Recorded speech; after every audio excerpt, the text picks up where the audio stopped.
नमस्कार। चंद्रयान मिशन के बाद सूरज पर भेजे गए आदित्य L1 मिशन के इस वीडियो में आपका हार्दिक स्वागत है।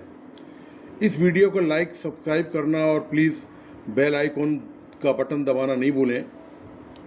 धरती से करीब 3,84,400 किलोमीटर दूर चंद्रमा के दक्षिणी ध्रुव पर चंद्रयान 3 के सफलतापूर्वक तिरंगा झंडा गाड़ने के बाद भारतीय अंतरिक्ष अनुसंधान संगठन अर्थात इसरो ने सूरज की दिशा में परचम लहरा दिया है।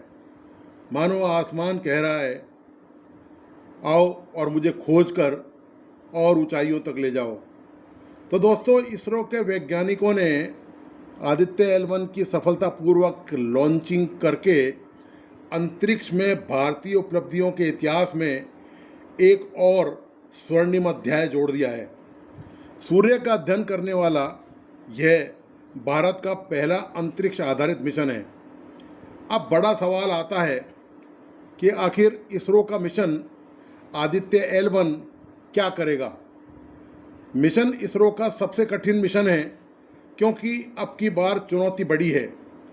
भारत का सूर्ययान आदित्य L1 अंतरिक्ष में जिस जगह जाकर ठहरेगा वह पॉइंट लैग्रेंज बिंदु यानी L1 ही है। LV पॉइंट के बारे में बताया जाता है कि ये एक ऐसी जगह है जिसके चारों तरफ प्रभामंडल कक्षा में रहकर ग्रहण के समय में भी सूर्य को देखा जा सकता है। इसके अलावा रियल टाइम में सौर गतिविधियों और अंतरिक्ष मौसम पर इसके प्रभाव पर भी हर समय नज़र रखी जा सकती है। यहाँ तक दावा किया जाता है कि सूरज से निकलने वाले कोरोनल मास इजेक्शन और सौर तूफान इसी रास्ते से धरती की ओर आते हैं। इसी पॉइंट पर चक्कर लगाते हुए आदित्य L1 सूर्य का अध्ययन करेगा, मतलब सूर्य की जानकारी जुटाएगा। लैग्रेंज पॉइंट का नाम इतालवी फ्रेंच मैथमेटिशियन जोसेफी लुई लैग्रेंज से जुड़ा है। धरती और सूर्य के बीच में 5 लैग्रेंज पॉइंट पड़ते हैं। इनमें से लैग्रेंज बिंदु 1 धरती से करीब 15 लाख किलोमीटर दूर है।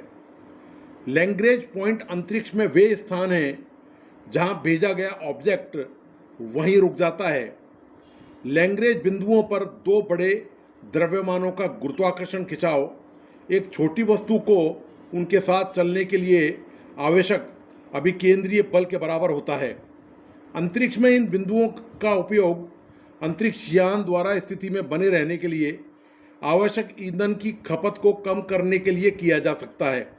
मतलब ये कि यहाँ गुरुत्वाकर्षण अभिकेंद्रीय बल के बराबर होता है और ऐसे में कोई भी अंतरिक्ष यान इस पॉइंट पर कम ईंधन के साथ रुककर अध्ययन कर सकता है। दोस्तों, भारत की इस उपलब्धि के साथ यह जानना भी जरूरी है कि अब तक विश्व के कितने देश सूरज पर रॉकेट भेजने का कारनामा कर चुके हैं और अब तक इनसे सूरज के बारे में क्या क्या जानकारियां मिली हैं। इस जानकारी से पहले सूरज के बारे में आपको कुछ फैक्ट्स बता देना चाहता हूं। सूर्य से निकलने वाली रोशनी को 15 करोड़ किलोमीटर दूर पृथ्वी पर पहुंचने में 8 मिनट लगते हैं। सूर्य हमारे सौर मंडल के केंद्र में स्थित हाइड्रोजन और हीलियम से युक्त एक चमकता तारा है जिसकी उम्र लगभग 4.5 अरब यानी 5.5 अरब वर्ष है। यह पृथ्वी से लगभग 15 करोड़ किलोमीटर दूर है। यह हमारे सौर मंडल का सबसे बड़ा तारा है। सूर्य का आयतन 13 लाख पृथ्वी के जितने आयतन के बराबर है और इसका गुरुत्वाकर्षण ही पूरे सौर मंडल को अपनी कक्षा में बनाए रखता है। ये भी कहा जा सकता है कि इसके चारों ओर बड़े से बड़े पिंड से लेकर किसी अंतरिक्ष यान के मलबे के एक छोटे से हिस्से को अंतरिक्ष में एक कक्षा में बनाए रखने में सूर्य के गुरुत्वाकर्षण की अहम भूमिका है। सूर्य में अधिकतम तापमान उसके केंद्र में होता है जहाँ का तापमान 1.5 करोड़ यानी 1.5 करोड़ डिग्री सेल्सियस होता है। सूर्य से बहुत ताकतवर आवेशित कण अंतरिक्ष में प्रवाहित होते हैं जो पूरे सौर मंडल के अंतरिक्ष की प्रकृति को प्रभावित करते हैं। सूर्य की सतह चूंकि पृथ्वी की तरह ठोस नहीं है और यह हाइड्रोजन और हीलियम के संघनित गैसों का एक गोला है, इसलिए अलग अलग जगह पर इसकी रफ्तार भी अलग अलग है। सूर्य अत्यधिक गर्म और आवेश युक्त कणों के गैस से बना हुआ है जिसे प्लाज्मा कहते हैं। ये प्लाज्मा सूर्य के भूमध्य रेखा पर है। इसका एक चक्कर पृथ्वी के 25 दिनों में पूरा होता है, जबकि ध्रुवों पर 36 पृथ्वी दिवस लगते हैं। सूर्य की ऊपरी सतह फोटोस्फीयर, इसके ऊपर क्रोमोस्फीयर और कोरोना होता है। यहीं पर परमाणु फ्यूजन से विशाल विस्फोट होते रहते हैं और इसके ऊर्जा से युक्त कण पृथ्वी पर पहुंचते हैं। सूर्य के चारों ओर धूल के कई घेरे मौजूद हैं जिन्हें सोलर डस्ट रिंग कहते हैं, जिनसे अनुमान लगाया जाता है कि जब 4.6 अरब वर्ष पूर्व सौरमंडल बना होगा उस समय सूर्य के चारों ओर गैस की डिस्क रही होगी। सूर्य में परमाणु फ्यूजन के विस्फोट गैस को बाहर की ओर से फेंकते हैं। यही वो बल है जिससे सूर्य एक बिंदु में सिमट नहीं जाता। दोस्तों, भारत से पहले कई देश सूर्य मिशन भेज चुके हैं। अब तक America, Germany, European space agency करीब 22 मिशन सूरज पर भेज चुके हैं। अकेले अमेरिकी अंतरिक्ष एजेंसी नासा ने ही 14 मिशन सूर्य पर भेजे हैं, जिनमें से 12 मिशन सूरज के ऑर्बिटर हैं, अर्थात सूरज के चारों तरफ चक्कर लगाते हैं।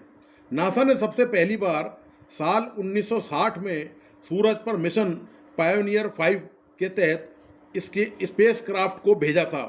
इसके बाद साल 1974 में जर्मनी ने अपना पहला सूर्य मिशन नासा के साथ मिलकर भेजा था।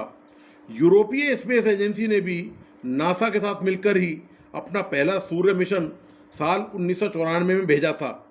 नासा के पार्कर सोलर प्रोब ने सूरज के आसपास से 26 बार उड़ान भरी है। नासा ने साल 2001 में जेनेसिस मिशन लॉन्च किया था। इसका मकसद था सूरज के चारों तरफ चक्कर लगाते हुए सौर हवाओं का सैंपल लेना। नासा के 3 मुख्य मिशन अब तक भेजे हैं। इनमें है सोहो यानी सोलर एंड हेलियोस्फेरिक ऑब्जर्वेटरी, दूसरा है पार्कर सोलर प्रोब और तीसरा है IRIS interface region imaging spectrograph. SOHO mission को नासा और यूरोपीय एजेंसी ने संयुक्त रूप से लॉन्च किया था। पार्कर सोलर प्रोब 4 साल से सूर्य की सतह के सबसे करीब चक्कर लगा रहा है। आइरिस सूर्य के सतह की हाई रेजोल्यूशन तस्वीरें ले रहा है। यह सूर्य के अध्ययन में अभी तक सबसे बड़ा मील का पत्थर साबित हुआ है। नासा का पार्कर सोलर प्रोब मिशन, जो सूर्य के सबसे करीब पहुंचने वाला एकमात्र अंतरिक्ष यान है। नासा ने 14 दिसंबर 2021 में ऐलान किया कि पार्कर सोलर प्रोब सूर्य के ऊपरी वायुमंडल से होकर गुजरा था, जिसे कोरोना कहते हैं। उसने वहां आवेशित कणों के नमूने लिए और सूर्य के चुंबकीय क्षेत्र की जानकारी जुटाई। नासा ने दावा किया था कि इतिहास में यह पहली बार हुआ कि जब किसी अंतरिक्ष यान ने सूर्य को टच किया था। पार्कर सोलर प्रोब को इस तरह बनाया गया है कि वे सूर्य की सतह से 65 लाख किलोमीटर के दायरे में जा सके, ताकि वो ऊर्जा प्रवाह और सोलर विंड अर्थात सौर प्रवाह के बारे में पता लगाए। साथ ही इतना करीब पहुंचकर सोलर कोरोना के बारे में भी अध्ययन का इसका एक प्रमुख मकसद है। इसका मकसद हेलियो फिजिक्स के केंद्रीय सवाल का जवाब ढूंढना है, यानी लगातार बदलते अंतरिक्ष परिवेश में सौरमंडल को सूर्य कैसे नियंत्रित करता है। नासा के अनुसार पार्कर सोलर प्रोब को 2018 में अंतरिक्ष में रवाना किया गया था। उसके 3 साल बाद ही इसने अपने मकसद में कामयाबी हासिल कर ली। नासा का कहना है कि इस अंतरिक्ष यान ने 28 अप्रैल 2021 को 8वां फ्लाई बॉय किया, जिसे कहते हैं सूर्य के सबसे करीब उड़ान, और इसी दौरान उसने कोरोना यानी कि सौर आभामंडल में प्रवेश किया। इस मिशन ने जो डेटा जुटाया उससे पता चलता है कि सोलर विंड में आड़े तिरछे जो आकार हैं जिन्हें स्विच बैक्स कहते हैं वे अपवाद नहीं बल्कि कॉमन हैं। दशकों तक वैज्ञानिकों का मानना रहा है कि ये सूर्य के ध्रुवीय इलाकों में ही ये आड़े तिरछे आकार सीमित होते हैं, लेकिन इस नई जानकारी के साथ एक नया सवाल खड़ा किया है कि ये आखिर आते कहाँ से हैं। वैज्ञानिकों को उम्मीद है कि नए डेटा वैज्ञानिकों को सूर्य के उस हिस्से का अध्ययन करने में मदद करेंगे जो कोरोना के अत्यधिक गर्म होने के लिए जिम्मेदार है और जो सोलर विंड को सुपरसोनिक गति से फेंकता है। इस तरह के अध्ययन से अंतरिक्ष के कठोर मौसम को समझा और अनुमान लगाया जा सकता है, जिससे पृथ्वी पर दूरसंचार और सैटेलाइट पर असर होने की आशंका होगी। सोलर ऑर्बिटर को यूरोपीय स्पेस एजेंसी ने नासा की मदद से बनाया है। इसका भी मकसद हेलियोफिजिक्स का बारीक अध्ययन करना है। इसे 9 फरवरी 2020 में अंतरिक्ष में छोड़ा गया था और 7 साल तक इसके काम करते रहने की संभावना है। सोलर ऑर्बिटर ने 30 मार्च 2022 को सूर्य के सबसे नज़दीक सूर्य और पृथ्वी के बीच की दूरी के 1/3 दूरी पर एक वीडियो बनाया है, जिसे यूरोपीय स्पेस एजेंसी ने जारी भी किया था। स्पेस एजेंसी के मुताबिक ये सूर्य के दक्षिणी ध्रुव से लिया गया है। ये अंतरिक्ष यान सूर्य और पृथ्वी की दूरी की 1/4 दूरी पर आमतौर पर चक्कर लगा रहा है। स्पेस एजेंसी के मुताबिक ये तस्वीरें सूर्य के दक्षिणी ध्रुव से एक्सट्रीम अल्ट्रावायलेट इमेजर से 17 नैनोमीटर के वेवलेंथ पर ली गई हैं। यूरोपीय एजेंसी के मुताबिक सूर्य के कई ध्रुवों पर कई वैज्ञानिक रहस्य छिपे हो सकते हैं। सूर्य से जो चुंबकीय क्षेत्र पैदा होते हैं वे बहुत शक्तिशाली लेकिन थोड़े समय के लिए एक क्षेत्र में पैदा होते हैं। वे सूर्य के ध्रुवों में ही समा जाते हैं। इससे एक बंद चुंबकीय क्षेत्र पैदा होता है जिनसे ऊर्जा के कण बाहर नहीं निकल पाते, लेकिन इनसे बहुत ताकतवर अल्ट्रावायलेट किरणें निकलती हैं, जिसे रिकॉर्ड करने के लिए EUI को विशेष रूप से डिजाइन किया गया है।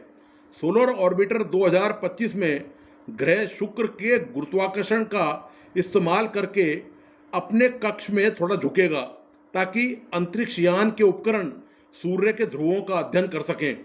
ये अंतरिक्ष यान सूर्य की अत्यधिक गर्मी को सहने लायक बनाया गया है। इससे सूर्य के सबसे अंदरूनी हिस्सों का अध्ययन किया जाना है ताकि उसके बारे में बेहतर जानकारी हासिल की जा सके और उन चीज़ों के अनुमान भी लगाए जा सकें जिनसे पृथ्वी पर जीवन संभव हुआ। यूरोपीय स्पेस एजेंसी का कहना है कि ये पहला सैटेलाइट है जो सूर्य के ध्रुवीय इलाकों का क्लोजअप तस्वीरें लेगा। सोलर ऑर्बिटर सौर आंधी बनने की प्रक्रिया का करीब से अध्ययन करेगा। तो दोस्तों, आपको ये जानकारी कैसी लगी कृपया लाइक कमेंट के साथ बताएं और प्लीज़ बेल आइकॉन का बटन दबाना नहीं भूलें। धन्यवाद, नमस्कार।